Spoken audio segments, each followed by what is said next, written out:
Welcome, everybody who's visiting to my portfolio project review.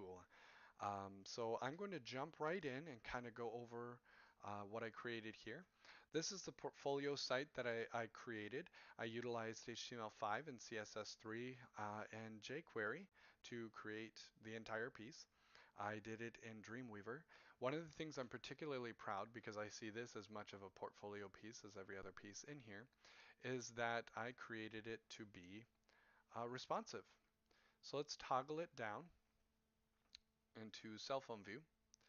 As we see here, I kept the logo. I want to quickly thank all of you who critiqued my logo.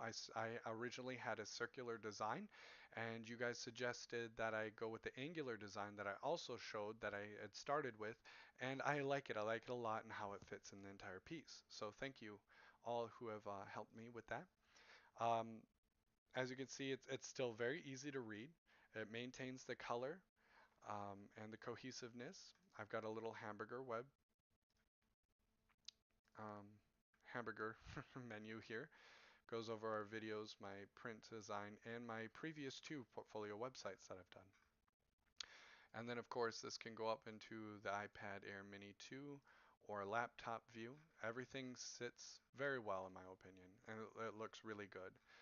Um, Utilizing a lot of that space. Of course, as we get to a bigger screen size, there is a lot more space, but that's just kind of how it develops, and I've got more material to put in and grow with, so I like that idea. We're going to move back into the 2550 by 1440 range. This is my screen size.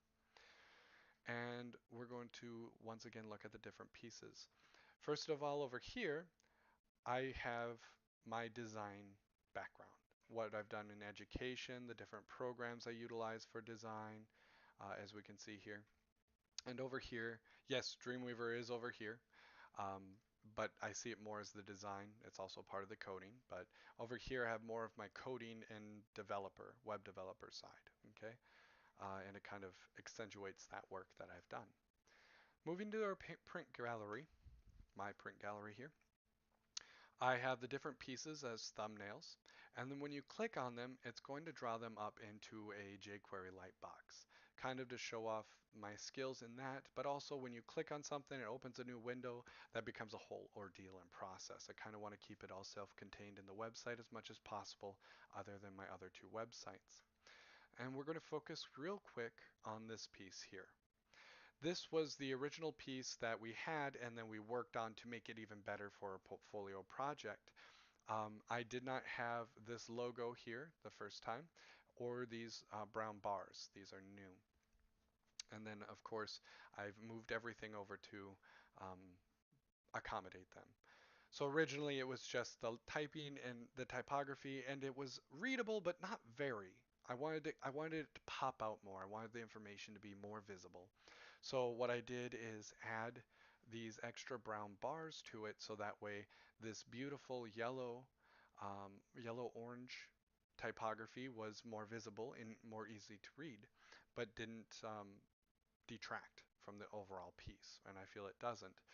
But with this brown bar over here, the color weight of the entire piece was out of balance. So I brought in this image of Brainerd, my home city, the photograph that I took, added the, Brainerd, the location, which this JC's is done in Brainerd, and put that there for a color balance. Now we got the blues and the whites all kind of working together while it still brings home the point of where the location, where it's at, and the rest of the piece. All right. And then we move on, and the light box goes through the rest of my gallery here. All right, and then we can move into our videos. I'm going to be adding another video I did in digital media over here. It's a short film for my final class. But otherwise, if you notice, the videos are embedded, and you can go from small to full screen, or you can keep it small, however you want to view the video. Um, but I think they're well organized in that way. Lastly, we have my two previous websites, portfolio websites I built. This one I built here at Rasmussen. I did it in mobile design, so it's responsive as well.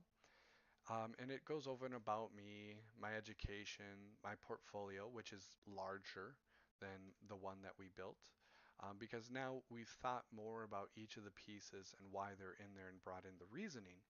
But on underlining aspect, it does introduce them to more of my work if they do explore it, which is okay.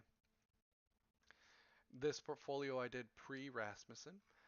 It was my original design, original logo that I created. This was a Raven stamp, handmade Raven stamp with the piece back here that you see. But you can see how I grew.